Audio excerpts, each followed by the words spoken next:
Hello. Sir கேக்குதுங்களா? கேக்குது. Sir நான் ஊராட்சியிலேருந்து சமூக உடல் பிரிவு மாநில பொறுப்பாளர் பேசுறேன் சார். சொல்லுங்க சார். வாலாஜா பகுதியில் இந்த சுடுகாடு பகுதியில் இருக்க நெகிழி குப்பை எல்லாம் கொளுத்தப்பட்டிருக்கு மொத்தமா. குளத்துல அது யாரோ எரிச்சுட்டு விட்டுருக்காங்க. இல்லையே சார், மொத்த குப்பைகளும் கொளுத்தப்பட்டிருக்கு சார். ம். புகை அந்த சரௌண்டிங்ல 1 கிலோமீட்டர் 2 கிலோமீட்டருக்கு அப்படியே பரவி இருக்கு. மொத்த புகை மூச்சு விட முடியாம ஆமாங்க, நேத்து எங்க வண்டியை வச்சு ஒரு 5 லோடு அடிச்சு விட்டோம். அப்புறம் ஃபயர் சர்வீஸ்ல அடிச்சு விட்டாங்க. இன்னைக்கு வேற காலையில ஒரு 2 லோடு அடிச்சு விட்டோம். சரி, இதே நிலை நீடிச்சுச்சுன்னா அந்த பகுதியில் இருக்கிற மக்கள் எப்படி சார் சுவாசிப்பாங்க? சார் அது சேர்மன்ட்ட தான் சார் பேசணும். சேர்மன் கிட்ட தான் பேசணுங்களா? இப்ப நகராட்சி நிர்வாகம் எந்த நடவடிக்கையும் எடுக்க முடியாதுங்களா?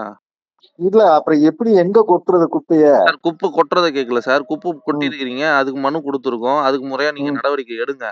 குப்பை கொளுத்தப்பட்டிருக்குன்ற இங்க இருக்கிற நெகி குப்பை எல்லாம் அது ரைட்டு. அது காம்பவுண்ட் சுவர்லாம் இல்ல. ரைட்டா? ஒரு இடத்துலனா ஒருத்தர் கொளுத்திருக்காங்கன்னு சொல்லலாம் சார். அந்த அதுதாங்க ஒரு இடத்துல. இல்ல நீங்க மண்டே கமிஷனர் பார்த்து பேசுங்க. நான் இப்ப ஊர்ல இருக்கேன், லீவ்ல இருக்கேன். மண்டே பேசிக்கிறேன். இப்போ சுவாசிக்க முடியலன்ற சார். இந்த பிரச்சனையை நான் யார்கிட்ட கொண்டு போகணும்? உங்ககிட்ட, நகராட்சி ஆணையர்கிட்ட, இப்போ நகராட்சி எஸ்ஐ கிட்ட? நான் லீவ்ல வெளியில வந்திருக்கீங்க. சரி, இப்போ எனக்கு அடுத்த லெவல்ல நான் யார்கிட்ட பேசணும் சொல்லுங்க. சேர்மன்ட்ட பேசுங்க. சேர்மன் எண்ணு கொஞ்சம் அனுப்புங்க. என் நம்பர் அப்படி என்கிட்ட இல்ல.